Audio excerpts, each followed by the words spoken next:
যাদের ঘরে কন্যা সন্তান আছে তারা ভুলেও তিনটি কাজ করবেন না। যদি করেন তাহলে কন্যা সন্তান পাওয়ার পরে যে রহমত বরকত পাওয়ার কথা ছিল তা থেকে আপনি বঞ্চিত হবেন, এবং কন্যা সন্তান পাওয়ার কারণে নবীজি যে সুসংবাদগুলো আপনাকে দিয়েছেন, জান্নাতি বলে ঘোষণা করেছেন, এটা থেকেও আপনি মাহরুম হবেন। কারণ কন্যা সন্তান আল্লাহ পাকের পক্ষ থেকে একটা শ্রেষ্ঠ নিয়ামত। এই নিয়ামতের সৎ ব্যবহার কিন্তু আপনাকে করতে হবে, এই নিয়ামতের পরিচর্যা কিন্তু আপনাকে করতে হবে, এই নিয়ামতের হকগুলো আপনাকে আদায় করতে হবে। আল্লাহ পাক যখন কোনো ব্যক্তির উপরে খুশি হয় তখন তাকে একটা কন্যা সন্তান দান করে। এটা মুসা আলাইহিস সালামকে আল্লাহ স্বয়ং নিজে বলেছিলেন, মুসা, আমি যখন কোনো বান্দার উপরে সন্তুষ্ট হই, কোনো দম্পতির উপরে সন্তুষ্ট হই, তখন আমি আল্লাহ পাক ওই দম্পতিকে একটা কন্যা সন্তান দান করে দিই। অতএব আমরা ভেবে নিতে পারি যে যাদের কন্যা সন্তান আছে, আমার আল্লাহ তাদের উপরে হয়তোবা কোনো এক সময় খুশি ছিল, সন্তুষ্ট হয়েছিল, যার কারণে তাকে একটা কন্যা সন্তান দান করেছে। অতএব এই কন্যা সন্তানের সঠিক পরিচর্যা করতে হবে, সঠিক ব্যবহার করতে হবে, এই কন্যা সন্তানের হকগুলো সঠিকভাবে আদায় করতে হবে। তাহলেই নবীজির ভাষা অনুযায়ী আপনি নবীজির সাথে জান্নাতে থাকতে পারবেন। এক নম্বরে, এই কন্যা সন্তানকে আপনি ছোট্টবেলা থেকে আদব শিক্ষা দিতে হবে। এই সন্তানকে কখনো কোনো কন্যা সন্তানকে পরপুরুষের কোলে দিবেন না, পরপুরুষের কোলে দিবেন না। হ্যাঁ, একেবারে নবজাতক কন্যার কথা ভিন্ন, কেবল জন্মগ্রহণ করেছে, খুশিতে আনন্দে অনেক আত্মীয়রা আছে, তারা কোলে নিতে চায়, হ্যাঁ তারা নিক, সমস্যা নেই। কিন্তু এই কন্যা সন্তানের বয়স যখন 3 বছর, 4 বছর, 5 বছর হয়ে যাবে, তখন এই কন্যা সন্তান যখন বোঝা শিখে যাবে, বুদ্ধি হয়ে যাবে, তখন আপনি কোনো পরপুরুষের কোলে দিবেন না। কারণ এখন তো মানুষের চরিত্র ভালো নয়, মানুষের চরিত্র, কিছু কিছু মানুষের চরিত্র পশুর থেকেও নিকৃষ্ট হয়ে গেছে। আল্লাহ বলে, উলাইকা কাল আনআম বাল হুম আদল, তারা হলো চতুষ্পদ জন্তু, বরং তার থেকেও নিকৃষ্ট। এটা হলো তাদের চরিত্র। এখন বলতে পারেন, হুজুর সে তো ভালো, কোনো সমস্যা নাই, সে ভালো হোক, কিন্তু সে তো পুরুষ। আপনি ওই মহিলাকে, আপনার মেয়েটাকে তার কোলে দেওয়ার কারণে আপনার মেয়ে লাজুকতা ভুলে যাবে, লজ্জা ভুলে যাবে, সে শরমহীন হয়ে যাবে। এরকম ভাবে আস্তে আস্তে চলতে থাকলে লজ্জা শরম সে শিখবে না। অতএব ছোট্টবেলা থেকে তাকে লজ্জা শিক্ষা দিতে হবে, শরম শিক্ষা দিতে হবে। কারণ আল হায়াউ শু'বাতুম মিনাল ঈমান, নবীজি বলে লজ্জা শরম হলো ঈমানের অঙ্গ। অতএব আপনি তাকে লজ্জাশীল করে গড়ে তুলবেন, কোনো পরপুরুষের কোলে তাকে দিবেন না।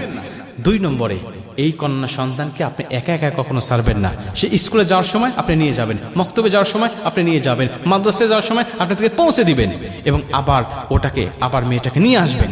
এটা হলো আপনার দায়িত্বের মধ্যে পড়ে। যতদিন সে আপনার ঘরে আছে, স্বামীর ঘরে যাওয়ার আগ পর্যন্ত যতদিন আপনার ঘরে আছে, ততদিন আপনার দায়িত্ব থাকবে তাকে দেখভাল করা, তাকে দেখাশোনা করা। কারণ এটা আল্লাহ পাকের পক্ষ থেকে একটি নিয়ামত হিসাবে আপনাকে দিয়েছে, এবং এই নিয়ামতটা কিন্তু এমনি এমনি আসে নাই। এটাকে বোঝা মনে করবেন না, এটা আল্লাহ পাকের পক্ষ থেকে আপনার সংসারের উপর অগণিত বরকত নিয়ে এসেছে, রহমত নিয়ে এসেছে এই কন্যা সন্তান।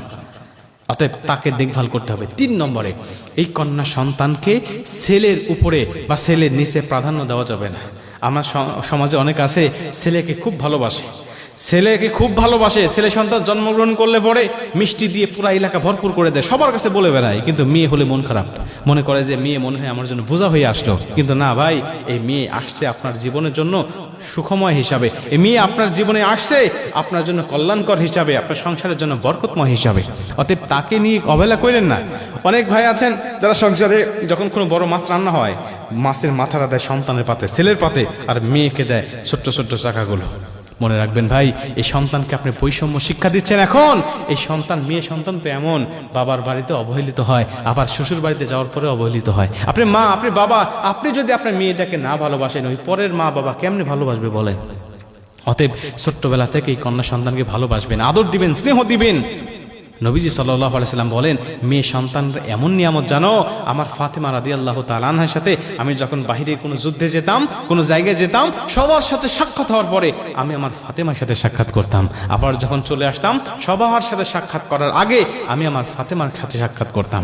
এবং কোথাও থেকে যখন কোনো হাদিয়া নিয়ে আসতাম, কোথাও থেকে যখন কোনো সদাই নিয়ে আসতাম, সবার হাতে দেওয়ার আগে আমি আমার ফাতেমার হাতে দিতাম।